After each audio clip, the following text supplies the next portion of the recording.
ಎಲ್ಲರಿಗೂ ನಮಸ್ಕಾರ.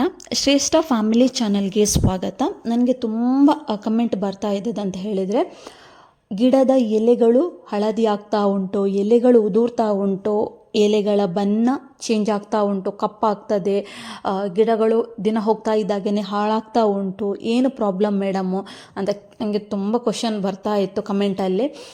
ಹಾಗಾಗಿ ನಾನು ಅದರ ಬಗ್ಗೆ ಇವತ್ತೊಂದು ವಿಡಿಯೋ ಮಾಡುವ ಅಂತ ಹೇಳಿ ಈ ವಿಡಿಯೋ ಮಾಡ್ತಾ ಇದ್ದೇನೆ. ಯಾಕಂತ ಹೇಳಿದರೆ, ಎಲೆ ಹಳದಿ ಆಗೋದು, ಎಲೆ ಉದುರುವಂಥದ್ದು ನಮ್ಮ ಮಲ್ಲಿಗೆ ಗಿಡದಲ್ಲಿ ಕಾಣುವಂತಹ ಒಂದು ದೊಡ್ಡ ಸಮಸ್ಯೆ. ಹೆಚ್ಚಿನವರದನ್ನು ಎದುರಿಸ್ತಾರೆ. ನನ್ನ ಪ್ರಕಾರ ಮಲ್ಲಿಗೆ ಕೃಷಿ ಮಾಡೋರು ಎಲ್ಲರೂ ಈ ಸಮಸ್ಯೆಯನ್ನು ಎದುರಿಸ್ತಾರೆ ಅನ್ನೋದು ನನ್ನ ಭಾವನೆ. ಯಾಕಂತ ಹೇಳಿದರೆ, ನಾನು ಕೆಮಿಕಲ್ ಗೊಬ್ಬರ ಹಾಕೋದು ಕಡಿಮೆ, ನಿಮ್ಗೆ ಗೊತ್ತಿರಬಹುದು. ನಾನು ಜಾಸ್ತಿಯಾಗಿ ಆರ್ಗ್ಯಾನಿಕ್ ಗೊಬ್ಬರಗಳನ್ನೇ ಹಾಕಲಿಕ್ಕೆ ಇಷ್ಟಪಡ್ತೇನೆ. ಆದರೆ ಕೆಲವೊಂದು ಸಂದರ್ಭದಲ್ಲಿ ಹುಳಗಳಿಗಾಗಿರ್ಬೋದು, ವೈಟ್ ಫ್ಲೈಸ್ ಇಂತಹ ಸಮಸ್ಯೆಗಳಿಗೆ ನಾವು ಸ್ವಲ್ಪ ಕೆಮಿಕಲ್ ಇರುವಂತಹ ಮೆಡಿಸಿನನ್ನೇ ಸ್ಪ್ರೇ ಮಾಡಬೇಕಾಗ್ತದೆ. ಆ ಒಂದು ಸಂದರ್ಭ ಬಿಟ್ಟರೆ ಬೇರೆ ಎಲ್ಲವನ್ನು ನಾನು ಒಂದು ಆರ್ಗ್ಯಾನಿಕ್ ಆಗಿರುವಂತಹ ಗೊಬ್ಬರಗಳನ್ನು ಹಾಕಿದರೂ ಕೂಡ ನನ್ನ ಕೆಲವೊಂದು ಗಿಡಗಳು ಹಳದಿ ಆಗ್ತಾ ಇತ್ತು, ಎಲೆ ಉದುರುವುದು, ಈ ರೀತಿಯ ಸಮಸ್ಯೆಗಳು ಬಂದಿತ್ತು. ಬಟ್ ನಾನು ಯಾವ ರೀತಿ ಆ ಒಂದು ಸಮಸ್ಯೆಯನ್ನು ಎದುರಿಸಿದೆ, ನಾನು ಏನೆಲ್ಲ ನನ್ನ ಗಿಡಗಳಿಗೆ ಹಾಕಿದೆ, ಯಾವ ರೀತಿ ಆರೈಕೆ ಮಾಡಿದೆ ಅಂತ ಹೇಳಿ ಈ ವಿಡಿಯೋದಲ್ಲಿ ತಿಳಿಸ್ತೇನೆ. ಸ್ನೇಹಿತರೆ, ನಾನು ವಿಡಿಯೋ ಮಾಡುವಾಗ, ಹಳೆಯ ಗಿಡಗಳ ವಿಡಿಯೋ ಹಾಕುವಾಗ ನನಗೆ ತುಂಬ ಜನ ಹೇಳ್ತಾಯಿದ್ರು, ಮೇಡಮ್ ಇದು ನಿಮ್ಮ ಹಳೆಯ ಗಿಡಗಳು, ಇತ್ತೀಚಿನ ಗಿಡಗಳನ್ನು ತೋರಿಸಿ ಅಂತ.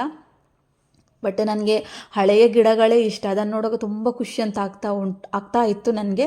ಬಟ್ ಪರವಾಗಿಲ್ಲ, ಈಗ ಗಿಡಗಳು ಚೆನ್ನಾಗಿದೆ, ಹೂವು ಆಗ್ತಾ ಉಂಟು, ಮಾರುಕಟ್ಟೆಗೆ ಕೊಡುವಷ್ಟು ನನಗೆ ಹೂವು ಆಗ್ತದೆ ಸ್ನೇಹಿತರೆ. ಏನಂತ ಹೇಳಿದರೆ, ಈಗ ಟಾಪಿಕ್ಕಿಗೆ ಬರುವ, ಏನು ಹಳದಿ, ಮೇಯ್ನಾಗಿ ನಮ್ಮ ಗಿಡಗಳು ಹಳದಿ ಆಗಲಿಕ್ಕೆ ಕಾರಣ ಏನು, ನಾನು ಇದರ ಬಗ್ಗೆ 1-2 ವಿಡಿಯೋ ಮಾಡಿ ಹಾಕಿದ್ದೆ ಸ್ನೇಹಿತರೆ. ಬಟ್ ಆದರೂ ಇತ್ತೀಚಿನ ದಿನಗಳಲ್ಲಿ ಈ ಒಂದು ಹಳದಿ ರೋಗ ಅನ್ನುವಂಥದ್ದು ಒಂದು ನಮ್ಮ ಮಲ್ಲಿಗೆ ಗಿಡಗಳಲ್ಲಿ ಸರ್ವೇ ಸಾಮಾನ್ಯವಾಗಿ ಕಾಣುವಂತಹ ಒಂದು ರೋಗ ಅಂತ ಹೇಳಬಹುದು. ಅದಕ್ಕಾಗಿ ನಾನೇನು ಮಾಡ್ತೇನೆ ಹಳದಿ ಆದರೆ ಅಂತಂದರೆ, ಫಸ್ಟಾಗಿ ಗಿಡದ ಎಲೆಗಳು ಹಳದಿ ಆಗೋದು ಯಾವ ಕಾರಣದಿಂದ ಅಂತ ಹೇಳ್ತಾ ಹೋಗ್ತೇನೆ. ಆಮೇಲೆ ಅದಕ್ಕೆ ಪರಿಹಾರವೇನು ಅಂತ ತಿಳಿಸ್ತೇನೆ. ಯಾಕಂತ ಹೇಳಿದರೆ, ಈಗ ಅಷ್ಟೊಂದು ನನ್ನ ಗಿಡಗಳು, ಯಾವ ಗಿಡಗಳು ಕೂಡ ಹಳದಿಯಾಗಿ ಎಲೆ ಉದುರುವಂತಹ ರೋಗದ ಗಿಡಗಳು ಇಲ್ಲ ಸ್ನೇಹಿತರೆ. ಹಾಗಾಗಿ ನನಗೆ ತೋರಿಸ್ಲಿಕ್ಕೆ ಆಗೋದಿಲ್ಲ. ಹಾಗಾಗಿ ನಾನು ಏನು ನನ್ನ ಗಿಡಗಳು ಉಂಟು ನೋಡಿ, ಅದರ ವಿಡಿಯೋ ಮಾಡಿ ನಿಮಗೆ ವಾಯ್ಸ್ ಓವರ್ ಕೊಡ್ತಾ ಹೋಗ್ತೇನೆ. ಗಿಡಗಳು ಹಳದಿ ಯಾವುದರಿಂದ ಆಗೋದು, ಕಾರಣವೇನು, ಅದಕ್ಕೆ ಏನು ಪರಿಹಾರ, ಯಾವ ರೀತಿ ಆರೈಕೆ ಮಾಡಬೇಕು ಅಂತ ನಾನು ಹೇಳ್ತಾ ಹೋಗ್ತೇನೆ. ನಿಮಗೆ ಖಂಡಿತವಾಗಿಯೂ ಯೂಸ್ಫುಲ್ ಆಗುತ್ತೆ ಸ್ನೇಹಿತರೆ. ಗಿಡಗಳು ಹಳದಿಯಾಗಲು ಮೊದಲ ಕಾರಣ ಅಂತ ಹೇಳಿದರೆ ಸ್ನೇಹಿತರೆ, ಗಿಡದ ಆರೈಕೆ ಸರಿಯಾದ ಸಮಯದಲ್ಲಿ ಮಾಡದೇ ಇರುವುದು ಒಂದು ಮೊದಲ ಕಾರಣ ಅಂತಲೇ ಹೇಳಬಹುದು. ಈಗ ನೀವು ಅಂದ್ಕೊಳ್ಬಹುದು, ನಾವು ಸರಿಯಾಗಿ ಗೊಬ್ಬರಗಳನ್ನು ಹಾಕ್ತೇವೆ, ಅದಕ್ಕೆ ಬೇಕಾದಂತಹ ಸಮಯ ಸಂದರ್ಭದಲ್ಲಿ ನೀರುಗಳಾಗಿರ್ಬೋದು, ಗೊಬ್ಬರ ಎಲ್ಲವನ್ನು ಹಾಕಿ ಮಕ್ಕಳಂತೆ ಪೋಷಿಸ್ತೇವೆ, ಆದರೂ ಗಿಡದ ಎಲೆಗಳು ಹಳದಿಯಾಗಿ ಎಲೆ ಉದುರ್ತದೆ ಅಂದಾಗ ಸ್ನೇಹಿತರೆ, ಏನಂತ ನಾವು ನೋಡ್ಕೊಳ್ಬೇಕು. ಫಸ್ಟ್ ನಾನು ಆಗ ಹೇಳಿದಾಗೇ ಸರಿಯಾದ ಸಮಯದಲ್ಲಿ ಆರೈಕೆ ಮಾಡದಿದ್ದರೆ ಎಲೆಗಳು ಹಳದಿ ಆಗ್ತದೆ ಒಂದು. ಎರಡನೇದಾಗಿ ನೀರುಗಳ ಅವಶ್ಯಕತೆ. ಮಲ್ಲಿಗೆ ಗಿಡಗಳಿಗೆ ನೀರು ತುಂಬಾ ಇಂಪಾರ್ಟೆಂಟ್. ಹಾಗೆಯೇ ಅತಿಯಾದರೆ ಕೂಡ ಗಿಡಗಳಿಗೆ ಡ್ಯಾಮೇಜ್ ಆಗುತ್ತೆ. ಮಲ್ಲಿಗೆ ಗಿಡಗಳಿಗೆ ನೀರು ಅನ್ನುವಂಥದ್ದು ಇತಿಮಿತಿಯಲ್ಲಿ ಇರಬೇಕು. ಅಂದರೆ ಹೆಚ್ಚು ಕೂಡ ಆಗಬಾರ್ದು, ಕಡಿಮೆ ಕೂಡ ಆಗಬಾರ್ದು. ಗಿಡಗಳಿಗೆ ಹಾಕಿದಂತಹ ನೀರು ಹೆಚ್ಚಾದರೂ ಪ್ರಾಬ್ಲಮ್, ನಮಗೆ ಕಡಿಮೆ ಆದರೂ ಪ್ರಾಬ್ಲಮ್. ಹಾಗಾಗಿ ನೀರನ್ನು ಹಾಕುವಂತಹ ಒಂದು ರೀತಿ ಸರಿಯಾಗಿ ನೋಡಿಕೊಳ್ಳಿ. ಅಂದರೆ ಗಿಡಗಳಿಗೆ ಎಷ್ಟು ಬೇಕು ನೀರು ಅಷ್ಟನ್ನು ಮಾತ್ರ ಹಾಕಿ. ಹಾಗಂತ ಹೇಳಿ ನೀರುಗಳನ್ನು ನೀವು ಕಡಿಮೆ ಹಾಕ್ತಾ ಹೋದರೆ ನಿಮ್ಮ ಗಿಡಗಳು ದಿನ ಹೋಗ್ತಾ ಇದ್ದಾಗಿನ ಡೇ ಬೈ ಡೇ ಚೇಂಜಸ್ ಆಗ್ತದೆ. ಗಿಡ ಅಂದರೆ ಕಲರ್ ಚೇಂಜ್ ಆಗ್ತಾ ಬರ್ತದೆ. ಲೈಟ್ ಒಂದು ಹಸಿರು ಬಣ್ಣ ಇದ್ದದ್ದು ನಿಧಾನವಾಗಿ ಹಳದಿ ಬಣ್ಣಕ್ಕೆ ತಿರುಗ್ತಾ ಬರ್ತದೆ. ಹಾಗೆಯೇ ಸರಿಸುಮಾರು 1-1.5 ತಿಂಗಳು ಆಗುವಾಗ ಕಂಪ್ಲೀಟ್ ಗಿಡಗಳು ಹಳದಿ ಆಗಲಿಕ್ಕೆ ಸ್ಟಾರ್ಟ್ ಆಗುತ್ತೆ. ಆಗ ನಿಮಗೆ ಯಾವ ಕಾರಣ ಅಂತ ನಿಮಗೆ ಗೊತ್ತಾಗೋದಿಲ್ಲ ಸ್ನೇಹಿತರೆ. ಅಂದರೆ ಗೊಬ್ಬರದಿಂದ ಆಗಿರ್ಬೋದು, ನಾನು ಆಗ ಹೇಳಿದಾಗೇನೆ ನೀರಾಗಿರ್ಬೋದು. ಹಾಗಾಗಿ ನೀರು ಸಮಯಕ್ಕೆ ಸಂದರ್ಭದಲ್ಲಿ ಕೊಡಬೇಕು. ಹಾಗೆಯೇ ಗೊಬ್ಬರಗಳನ್ನು, ಗೊಬ್ಬರ ಅಂತ ಹೇಳಿದರೆ ಒಟ್ಟಾರೆಯಾಗಿರುವಂತಹ ಗೊಬ್ಬರಗಳನ್ನು ಕೊಡುವುದಲ್ಲ, ಪೌಷ್ಟಿಕಾಂಶವಾದಂತಹ ಗೊಬ್ಬರಗಳನ್ನು ನಾವು ಕೊಡಬೇಕಾಗ್ತದೆ. ಹಾಗಿದ್ರೆ ಯಾವ ರೀತಿಯ ಪೌಷ್ಟಿಕಾಂಶ ಗೊಬ್ಬರಗಳನ್ನು ಕೊಡಬೇಕು ಅಂತ ನೋಡುವ. ನಾನು ಯಾವಾಗಲೂ ಆ್ಯಸ್ ಯೂಶ್ವಲ್ ನನ್ನ ಗಿಡಗಳಿಗೆ ಹಾಕುವಂಥದ್ದು ಹಟ್ಟಿ ಗೊಬ್ಬರ, ಹರಳಿಂಡಿ, ಆಮೇಲೆ ನೆಲಕಡಲೆ ಹಿಂಡಿ, ಕಹಿಬೇವಿನ ಹಿಂಡಿ, ಅನ್ನಪೂರ್ಣ, ಪಂಚಮಿ, ಆಮೇಲೆ ಕಾಂಪೋಸ್ಟು, ಇಷ್ಟನ್ನು ನಮ್ಮ ಗಿಡಗಳಿಗೆ ಹಾಕಬೇಕು. ಇದು ತುಂಬ ಒಂದು ಪೌಷ್ಟಿಕಾಂಶ ಇರುವಂತಹ ಗೊಬ್ಬರಗಳು. ಹಾಗೆಯೇ ಒಂದು ಲಿಕ್ವಿಡಲ್ಲಿ ಹಾಕೋದಾದರೆ ಸೆಗಣಿ ನೀರು ಅಥವಾ ಡೈಲ್ಯೂಟ್ ಮಾಡಿದಂತಹ ಅಂದರೆ ನೀವೇನು ಸೆಗಣಿ ನೀರು ಮತ್ತು ಹಿಂಡಿಯನ್ನು ಹಾಕಿ ಮಿಕ್ಸ್ ಮಾಡಿ ಗಿಡಗಳಿಗೆ ಹಾಕುವುದು, ಸೆಗಣಿ ನೀರು ಹಾಕುವುದು, ಅಥವಾ ಗೋಮೂತ್ರ ಮತ್ತು ಕಡಲೆ ಹಿಂಡಿ ಅದನ್ನು ಮಿಕ್ಸ್ ಮಾಡಿ ಗಿಡಗಳಿಗೆ ಹಾಕುವುದು. ಇದೆಲ್ಲ ನಮ್ಮ ಗಿಡಗಳಿಗೆ ತುಂಬ ಒಂದು ಪೌಷ್ಟಿಕಾಂಶ ಇರುವಂತಹ ಒಂದು ಲಿಕ್ವಿಡ್ ಅಂತ ಹೇಳಬಹುದು. ಆದರೆ ಸರಿಯಾದ ಕ್ರಮದಲ್ಲಿ ಹಾಕಬೇಕು ಸ್ನೇಹಿತರೆ. ಇಲ್ಲಿ ಕೂಡ ಅಷ್ಟೇ, ನಮಗೆ ಗಿಡಗಳು ಬೆಳೆಯಬೇಕು ಅಂತ ಹೇಳಿ ಅತಿ ಆಸೆಗೆ ಹೋಗಿ ಒಟ್ಟಾರೆಯಾಗಿ ಗಿಡಗಳಿಗೆ ಏನು ಪ್ರಮಾಣ ಅಂತ ಇರುತ್ತೆ ನೋಡಿ ಹಾಕುವಂಥದ್ದು, ಅದಕ್ಕಿಂತ ಜಾಸ್ತಿ ಹಾಕಿದಾಗ ಗಿಡಗಳಿಗೆ ಹೀರ್ಕೊಳ್ಳುವಂಥ ಕೆಪಾಸಿಟಿ ಇರೋದಿಲ್ಲ, ಹೀಟ್ ಜಾಸ್ತಿ ಆಗ್ತದೆ. ಆಗೇನಾಗುತ್ತೆ ಅಂತ ಹೇಳಿದರೆ ಗಿಡದ ಬಣ್ಣಗಳು ಹಳದಿ ಆಗಲಿಕ್ಕೆ ಸ್ಟಾರ್ಟ್ ಆಗುತ್ತೆ. ದಿನ ಹೋಗ್ತಾ ಇದ್ದಾಗೇ ಚೇಂಜಸ್ ಆಗುತ್ತೆ. ಕೆಲವೊಮ್ಮೆ ಸುಟ್ಟೇ ಹೋಗುತ್ತೆ. ಆಯಿತು, ಸುಟ್ಟು ಹೋದರೆ ಏನು ಮಾಡಲಿಕ್ಕಾಗೋದಿಲ್ಲ. ಆ ಗಿಡಗಳನ್ನು ಬದುಕಿಸಲಿಕ್ಕೆ ಅಂತೂ ಖಂಡಿತವಾಗಿಯೂ ಸಾಧ್ಯ ಇಲ್ಲ. ಅಂದರೆ ಇಡೀ ಗಿಡ ಸುಟ್ಟು ಹೋದರೆ, ಎಲೆಗಳು ಸುಟ್ಟು ಹೋದರೆ ಅದಕ್ಕೆ ಮದ್ದು ಉಂಟು. ಆದರೆ ಆ ಗಿಡಗಳು ಸುಟ್ಟು ಹೋದರೆ ಪ್ರಾಬ್ಲಮ್ ಆಗ್ತದೆ. ಅದಕ್ಕೆ ತೆಳು ಮಾಡಿ ಲಿಕ್ವಿಡ್ ಹಾಕೋದಾದರೆ ಗಿಡಗಳಿಗೆ ತೆಳು ಮಾಡಿ ಹಾಕಬೇಕು. ಇಷ್ಟು ಪೌಷ್ಟಿಕಾಂಶ ಇರುವಂತಹ ಗೊಬ್ಬರಗಳು. ಆದರೆ ಇದನ್ನೆಲ್ಲ ಹಾಕುವಾಗ ನಾವು ಸರಿಯಾದಂಥ ಕ್ರಮದಲ್ಲಿ ಹಾಕಿದರೆ ಗಿಡಗಳಿಗೆ ಯಾವುದೇ ರೀತಿಯ ಪ್ರಾಬ್ಲಮ್ಗಳು ಇರುವುದಿಲ್ಲ. ಇನ್ನು ಸರಿಯಪ್ಪ ನಾವು ಇಷ್ಟು ಕೂಡ ಕರೆಕ್ಟಾಗಿ ನೀರು ಕೂಡ ಕರೆಕ್ಟಾಗಿ ಕೊಡ್ತೇವೆ, ಗೊಬ್ಬರಗಳನ್ನು ಕೂಡ ಸರಿಯಾದ ಸಂದರ್ಭದಲ್ಲಿ ಹಾಕ್ತಾ ಇದ್ದೇವೆ, ಆದರೂ ನಮ್ಮ ಗಿಡಗಳು ಹಳದಿ ಆಗ್ತಾ ಇದೆ ಅಂತಂದರೆ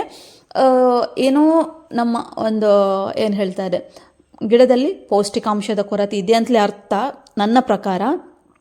ಅಥವಾ ಅದು ಒಂದು ರೋಗ, ಅಂದರೆ ಎಲೆಗಳು ಹಳದಿಯಾಗಿ ಗೆಲ್ಲು ಸಾಯುವಂಥ ಒಂದು ರೋಗ ಉಂಟು. ಅದು ಒಂದು ರೋಗ ಸ್ನೇಹಿತರೆ.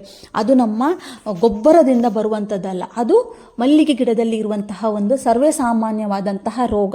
ಅಂದರೆ ಹಳದಿ ಆಗೋದು, ಒಂದು ಗೆಲ್ಲುಗಳುಂಟು ನೋಡಿ ಬಾಡಿ ಹೋದಾಗೆ ಆಗೋದು. ಈಗ ಒಂದು ಗೆಲ್ಲುಗಳು ಮುರಿದು ಹೋದರೆ ಹೇಗೆ ಬಾಡಿ ಹೋಗ್ತದೆ ನೋಡಿ, ಅದೇ ರೀತಿ ಬಾಡಿ ಹೋಗಿ ಅದು ಗೆಲ್ಲುಗಳು ದಿನ ಹೋಗ್ತಾ ಇದ್ದಾಗೇ ಒಳಗೊಳಗೆ ಅದು ಕೊಳೆಲಿಕ್ಕೆ ಸ್ಟಾರ್ಟ್ ಆಗಿ ನಮಗೆ ಗೊತ್ತೇ ಆಗೋದಿಲ್ಲ ಅದು ಕೊಳೆತಿದೆ ಅಂತ. ಮೇಲ್ನೋಟಕ್ಕೆ ಎಲೆಗಳು ಹಳದಿಯಾಗಿ ಉದುರ್ತಾ ಇದೆ ಅಂತ ಕಾಣ್ತದೆ, ಬಟ್ ಅದೇನಾಗುತ್ತೆ ಅಂತ ಹೇಳಿದರೆ ಗಿಡದ ಒಳಭಾಗದಲ್ಲಿ ಕೊಳೆತಾ ಇರ್ತದೆ. ಇದು ಹೇಗೆ ನನಗೆ ಗೊತ್ತಾಗಿದ್ದು ಅಂತ ಹೇಳಿದರೆ, ಕಳೆದ ವರ್ಷ ನನ್ನ ಮಲ್ಲಿಗೆ ಗಿಡಗಳಲ್ಲಿ ಇದೇ ರೀತಿಯ ಸಮಸ್ಯೆಗಳು ಬಂದಿತ್ತು. ಅಂದರೆ ಎಲೆಗಳು ಹಳದಿ ಆಗೋದು, ಉದುರುವುದು, ಈ ರೀತಿಯ ಸಮಸ್ಯೆಗಳು ಇತ್ತು. ಆಗ ನಾನು ಒಂದು ಗಿಡವನ್ನು ಪೋಟಿಂದ ತೆಗೆದು ಏನು ಸಮಸ್ಯೆ ಇರ್ಬೋದು ಅಂತ ಹೇಳಿ ನಾನು ಸ್ವಲ್ಪ ಗಿಡದ ಕಾಂಡ ಉಂಟು ನೋಡಿ, ಸ್ವಲ್ಪ ಅದರ ಮೇಲ್ಭಾಗದಲ್ಲಿ ಅದರ ಮೇಲ್ಭಾಗದ ಸಿಪ್ಪೆಯನ್ನು ನಾನು ಸ್ವಲ್ಪ ಕೈಯಿಂದ ಸ್ವಲ್ಪ ಇದು ಮಾಡಿದೆ, ಸಿಪ್ಪೆಯನ್ನು ತೆಗೆದೆ ಸ್ನೇಹಿತರೆ.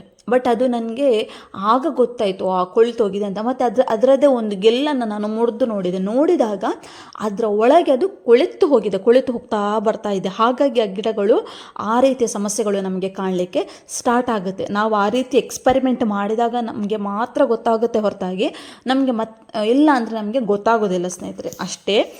ಅಂದರೆ ಹಳದಿಯಾಗಿ ಎಲೆ ಉದುರ್ಲಿಕ್ಕೆ ಬೇರೆ ಬೇರೆ ರೀತಿಯ ಕಾರಣಗಳಿದೆ, ನಾನು ಆಗ ಹೇಳಿದಾಗೇ.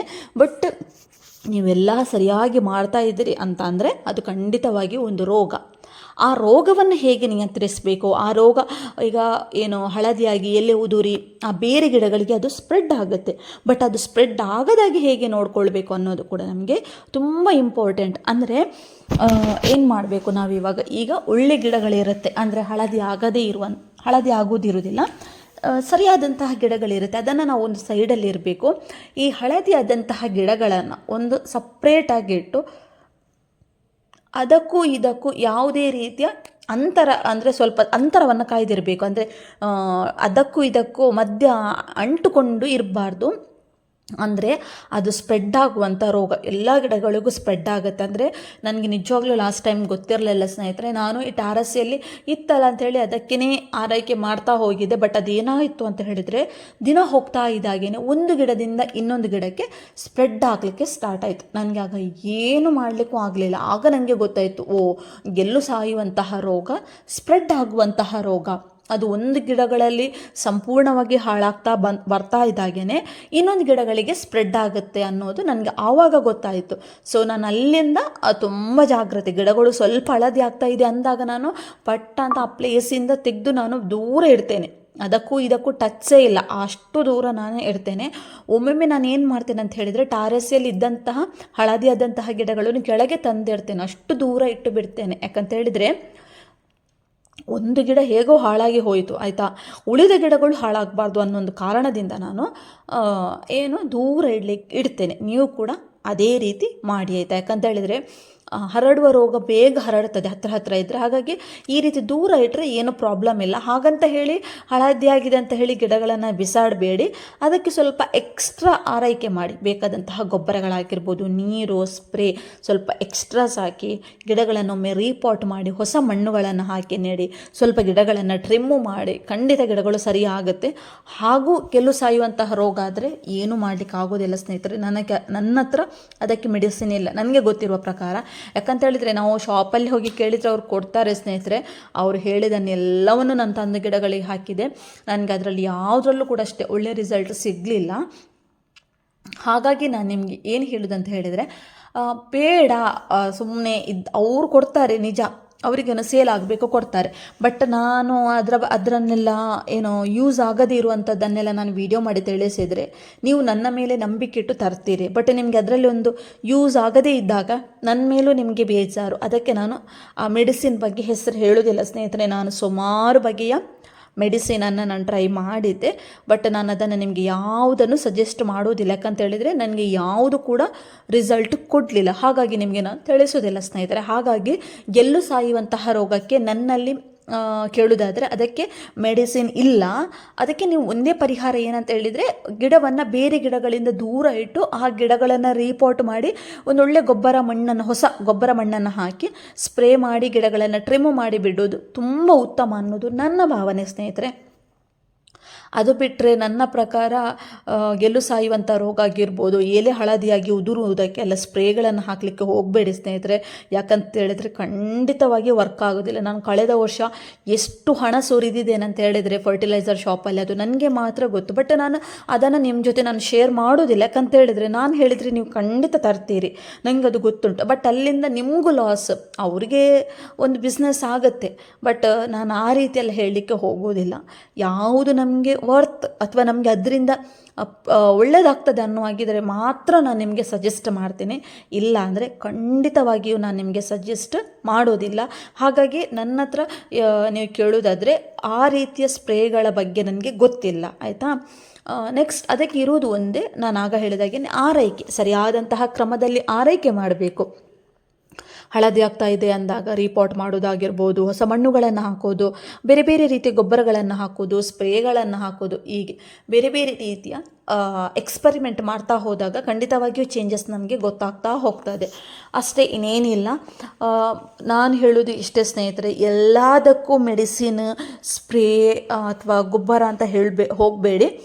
ಆದಷ್ಟು ನಿಮ್ಮ ಮನೆಯಲ್ಲಿ ನಿಮ್ಮ ಗಿಡಗಳಿಗೆ ನೀವು ಏನನ್ನು ಹಾಕ್ತೀರಿ ಅದನ್ನೇ ಹಾಕ್ತಾ ಹೋಗಿ ಆಯಿತಾ. ಅಂದರೆ ಗೊಬ್ಬರಗಳಾಗಿರ್ಬೋದು, ಈಗ ನಾನು ಹಟ್ಟಿ ಗೊಬ್ಬರನೇ ಹಾಕೋದು. ಅದು ಬಿಟ್ಟು ನಾನು ಆಗ ಹೇಳಿದಾಗೇನೆ ಕಾಂಪೋಸ್ಟು, ಅನ್ನಪೂರ್ಣ, ಪಂಚಮಿ ಈ ರೀತಿ ಅದು ಒಳ್ಳೆ ಕ್ವಾಲಿಟಿ ಇರುವಂಥದ್ದು ಸ್ನೇಹಿತರೆ.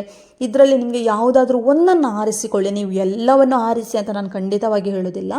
ಮತ್ತು ಒಂದು ಹೇಳ್ತೇನೆ ಸ್ನೇಹಿತರೆ, ಈ ತಿಂಗಳಲ್ಲಿ ಹಾಕಿದಂತಹ ಗೊಬ್ಬರಗಳನ್ನು ಬರುವ ತಿಂಗಳಲ್ಲಿ ಕೂಡ ನೀವು ಅದೇ ಗೊಬ್ಬರವನ್ನು ಹಾಕಬೇಕು. ಆಗ ನಿಮಗೇನಾಗುತ್ತೆ ಅಂತ ಹೇಳಿದರೆ, ದಿನ ಹೋಗ್ತಾ ಇದ್ದಾಗೇನೆ ಗಿಡದ ಬೆಳವಣಿಗೆ ಫಾಸ್ಟ್ ಆಗ್ತದೆ.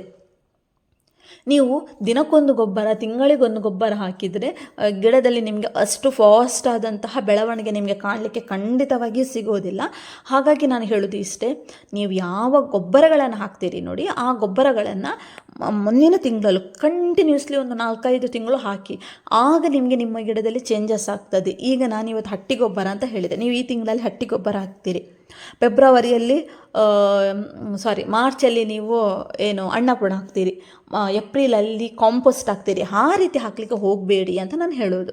ಯಾಕಂತ ಹೇಳಿದರೆ ಆಗ ನಮ್ಮ ಗಿಡ ಫಾಸ್ಟಾಗಿ ಬೆಳೀಲಿಕ್ಕೆ ಪ್ರಾಬ್ಲಮ್ ಆಗ್ತದೆ. ಯಾಕಂತ ಹೇಳಿದರೆ ಆಲ್ರೆಡಿ ನಾವು ಒಂದು ಗೊಬ್ಬರ ಹಾಕಿರ್ತೇವೆ, ಸ್ವಲ್ಪ ನಮ್ಮ ಗಿಡಗಳು ಆ ಗೊಬ್ಬರಗಳನ್ನು ಸೆಟ್ ಮಾಡ್ಕೊಂಡಿರ್ತದೆ. ನಾವು ಇನ್ನೊಂದು ಗೊಬ್ಬರ ಹಾಕಿದಾಗ ಆ ಗೊಬ್ಬರಗಳನ್ನು ಹೀರ್ಕೊಳ್ಳಿಕ್ಕೆ ತುಂಬ ಟೈಮ್ ತಗೊಳ್ತದೆ. ಅದಕ್ಕೋಸ್ಕರ ನಾವು ಹಿಂದಿನ ತಿಂಗಳಲ್ಲಿ ನಾವು ಗೊಬ್ಬರ ಹಾಕಿದ್ದೇವೆ, ಆ ಗೊಬ್ಬರವನ್ನು ಈ ತಿಂಗಳಲ್ಲಿ ಹಾಕಿದರೆ ಗಿಡದ ಬೇರುಗಳಿಗೆ ಹೀರ್ಕೊಳ್ಳಿಕ್ಕೆ ತುಂಬ ಈಸಿ ಆಗುತ್ತೆ. ಯಾಕಂತ ಹೇಳಿದರೆ ಆಲ್ರೆಡಿಯಾಗಿ ಆ ಗೊಬ್ಬರದಲ್ಲಿರುವಂತಹ ಪೌಷ್ಟಿಕಾಂಶಗಳನ್ನು ಹೀರ್ಕೊಂಡಿರುತ್ತೆ. ಮತ್ತೆ ನಾವು ಅದೇ ಗೊಬ್ಬರಗಳನ್ನು ಹಾಕಿದಾಗ ಗಿಡಗಳು ದಷ್ಟಪುಷ್ಟವಾಗಿ ಬೆಳೀಲಿಕ್ಕೆ ತುಂಬ ಸಹಾಯ ಆಗುತ್ತೆ ಸ್ನೇಹಿತರೆ. ಇದನ್ನೊಂದು ಮರೆಯಬೇಡಿ ನೀವು. ನಿಮ್ಮ ಗಿಡಗಳಿಗೆ ಯಾವ ಗೊಬ್ಬರ ಅದನ್ನೇ ಹಾಕಿ. ಅಥವಾ ಇಲ್ಲಿ ನಾನು ಆಗ ಹೇಳಿದಾಗೇ ಅನ್ನಪೂರ್ಣ ಆಗಿರ್ಬೋದು, ಪಂಚಮಿ, ಕಾಂಪೋಸ್ಟ್ ಅಥವಾ ಹಟ್ಟಿ ಗೊಬ್ಬರ, ಇದರಲ್ಲಿ ನಾನು ಇಷ್ಟು ಹಾಕೋದು. ಇದು ನಿಮಗೆ ಯಾವುದು ಸಿಗ್ತಾ ಇಲ್ಲಪ್ಪ, ನಾನು ಬೇರೆಯೇ ಗೊಬ್ಬರ ಹಾಕ್ತಾ ಇದ್ದೇನೆ ಅನ್ನುವಾಗಿದ್ದರೆ ಖಂಡಿತ ಹಾಕ್ಬೋದು.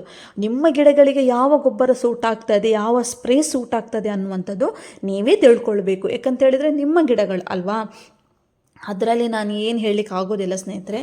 ಯಾಕಂತ ಹೇಳಿದರೆ ನನಗೆ ಒಂದು 2-3 ತಿಂಗಳ ಹಿಂದೆ ನನಗೊಂದು ಮೆಸೇಜ್ ಬಂದಿತ್ತು, ಮೇಡಮ್ ನಾನು ಅನ್ನಪೂರ್ಣ ಹಾಕಿದ ನಂತರ ನನ್ನ ಗಿಡಗಳೆಲ್ಲ ಸಾಯ್ತಾ ಇದೆ, ಗಿಡಗಳೆಲ್ಲ ಹಾಳಾಗ್ತಾ ಉಂಟು, ಏನು ಮಾಡೋದು, ಅನ್ನಪೂರ್ಣದಲ್ಲಿ ಇಷ್ಟು ಪ್ರಾಬ್ಲಮ್ ಆಗ್ತದೆ ಅಂತ ಕೇಳಿದರು. ಬಟ್ ನನಗೆ ಅದು ನಿಜವಾಗ್ಲೂ ಹೇಳ್ತೇನೆ, ಅವ್ರು ಹೇಳಿದ್ರು ನನಗೆ ನಂಬಲಿಕ್ಕೇ ಆಗಲಿಲ್ಲ. ಯಾಕಂತ ಹೇಳಿದರೆ ಅನ್ನಪೂರ್ಣದಲ್ಲಿ ಗಿಡ ಹಾಳಾಗುವಂಥದ್ದು ಏನಿಲ್ಲ. ಯಾಕಂತ ಹೇಳಿದರೆ ನಾನು ತುಂಬ ಬಾರಿ ನನ್ನ ಗಿಡಗಳಿಗೆ ಹಾಕಿದ್ದೇನೆ ಆಯಿತಾ. ನನಗೆ ಹಟ್ಟಿ ಗೊಬ್ಬರ ಸಿಗದೇ ಇದ್ದಾಗ ನಾನು ನೆಕ್ಸ್ಟ್ ಪ್ರಿಫರ್ ಮಾಡೋದೇ ಅನ್ನಪೂರ್ಣ ಅಥವಾ ಕಾಂಪೋಸ್ಟ್ ಆಯಿತಾ. ಲಾಸ್ಟ್ ಯಾವುದು ಸಿಗ್ತಾ ಇಲ್ಲ ಅಂದಾಗ ಪಂಚಮಿ ಆದರೆ ಹಾಕಿದ್ದೇನೆ. ಆದರೆ ಪಂಚಮಿ ತುಂಬ ಸ್ಟ್ರಾಂಗ್, ಹಾಕುವಂತಹ ರೀತಿ ಸರಿಯಾದ ಕ್ರಮದಲ್ಲಿರಬೇಕು. ಇಲ್ಲದೇ ಇದ್ದಾಗ ಗಿಡಗಳು ಸುಟ್ಟೇ ಹೋಗ್ತದೆ. ಲಾಸ್ಟ್ ಟೈಮ್ ನನಗೊಮ್ಮೆ ಹಾಗೇನೆ ಆಗಿದೆ. ಹಾಗಾಗಿ ನಿಮಗೆ ನಾನು ಒತ್ತಿ ಹೇಳ್ತೇನೆ. ಹಾಗಂತ ಹೇಳಿ ಅನ್ನಪೂರ್ಣ ಕೂಡ ಗಿಡಗಳನ್ನು ಡ್ಯಾಮೇಜ್ ಮಾಡುತ್ತೆ ಅಂದರೆ ಇಷ್ಟೇ ಹಾಕಬೇಕು ಅಂತ ಇರುತ್ತೆ. ಅಂದರೆ ಸಣ್ಣ ಗಿಡಗಳಿಗೆ ಇಷ್ಟು, ದೊಡ್ಡ ಗಿಡಗಳಿಗೆ ಇಷ್ಟು ಹಾಕಬೇಕು ಅಂತ ಇರುತ್ತೆ. ನಾವು ಅದೇ ರೀತಿ ಹಾಕ್ತಾ ಹೋಗಬೇಕೇ ವಿನಃ ಒಟ್ಟಾರೆಯಾಗಿ ಹಾಕಿದಾಗ ಏನಾಗುತ್ತೆ ನಿಮಗೆ ಗೊತ್ತುಂಟಲ್ಲ ಏನಾಗುತ್ತೆ ಅಂತ. ಹಾಗೆ ಆಗುತ್ತೆ, ಅಂದರೆ ಗಿಡಗಳು ಸುಟ್ಟೇ ಹೋಗುತ್ತೆ, ಗಿಡಗಳು ಡ್ಯಾಮೇಜ್ ಆಗುತ್ತೆ. ಆ ಒಂದು ಕಾರಣದಿಂದಾಗಿ ಹಾಕುವಾಗ ತುಂಬ ಜೋಪಾನ ಮಾಡಿ. ನಿಮಗೆ ಒಂದು ಬೇಕಾದಷ್ಟು ಹಾಕ್ಬೋದು, ಮನಸ್ಸಿಗೆ ತೃಪ್ತಿ ಆಗುವಷ್ಟು ಹಾಕ್ಬೋದು ಅನ್ನೋ ಹಾಗಿದ್ರೆ ಹಟ್ಟಿ ಗೊಬ್ಬರ ಮಾತ್ರ, ಅದು ಒಳ್ಳೆ ಕ್ವಾಲಿಟಿ ಇರುವಂತಹ ಹಟ್ಟಿ ಗೊಬ್ಬರನೇ ಆಗಿರಬೇಕು. ಹಟ್ಟಿ ಗೊಬ್ಬರ ಹಾಕುವಾಗ ನಾನು ಇಂತಿಷ್ಟು ಅಂತ ನಾನು ನಿಮಗೆ ಹೇಳ್ತೇನೆ. ಯಾಕಂತ ಹೇಳಿದರೆ ಕೆಲವರಿಗೆ ಅಂದಾಜು ಇರೋದಿಲ್ಲ, ಅಷ್ಟು ಗಿಡಗಳಿಗೆ ಹಾಕಿದರೆ ಆಗ್ತದೆ.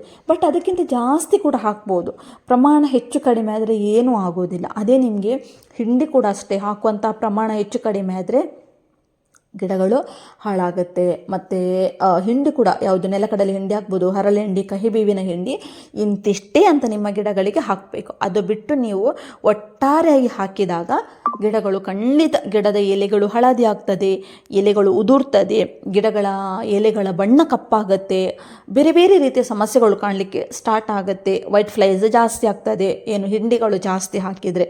ಹಾಗೆಯೇ ಹಿಂಡಿಗಳು ಜಾಸ್ತಿ ಆದರೆ ಇನ್ನೊಂದೇನು ಸಮಸ್ಯೆ ಅಂತ ಹೇಳಿದರೆ ಗಿಡಗಳು ಬೇಗ ಪಾಚಿ ಹಿಡಿಲಿಕ್ಕೆ ಸ್ಟಾರ್ಟ್ ಆಗುತ್ತೆ.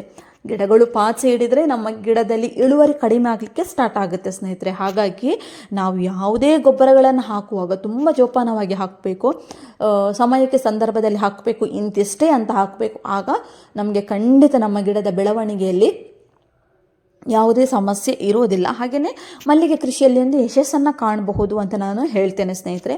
ಇಷ್ಟೇ, ಇನ್ನೇನಿಲ್ಲ ಸ್ನೇಹಿತರೆ. ಎಲೆ ಹಳದಿ ಆಗ್ತಾ ಇದೆ ಅನ್ನುವವರಿಗೆ ಈ ಒಂದು ನಾನು ಹೇಳಿದಂತಹ ಮಾಹಿತಿ ನಿಮಗೆ ಇಷ್ಟ ಆಗಿದೆ ಅಂತ ನಾನು ಭಾವಿಸ್ತೇನೆ. ಏನಾದರೂ ನಿಮಗೆ ಡೌಟ್ ಇದ್ದರೆ ನನಗೆ ಕಮೆಂಟ್ ಬಾಕ್ಸಲ್ಲಿ ತಿಳಿಸಿ ಸ್ನೇಹಿತರೆ, ಖಂಡಿತ ನಿಮಗೆ ನಾನು ಉತ್ತರಿಸ್ತೇನೆ. ಹಾಗೆಯೇ ಎಲ್ರಿಗೂ ಒಳ್ಳೆಯದಾಗಲಿ. ಧನ್ಯವಾದಗಳು. ನಮ್ಮ ಚಾನಲನ್ನು ಸಬ್ಸ್ಕ್ರೈಬ್ ಮಾಡದೆ ನೋಡ್ತಾ ಇದ್ದರೆ ನಮ್ಮ ಚಾನಲನ್ನು ಸಬ್ಸ್ಕ್ರೈಬ್ ಮಾಡಿ, ಲೈಕ್ ಮಾಡಿ, ಶೇರ್ ಮಾಡಿ. ಎಲ್ರಿಗೂ ಒಳ್ಳೆಯದಾಗಲಿ.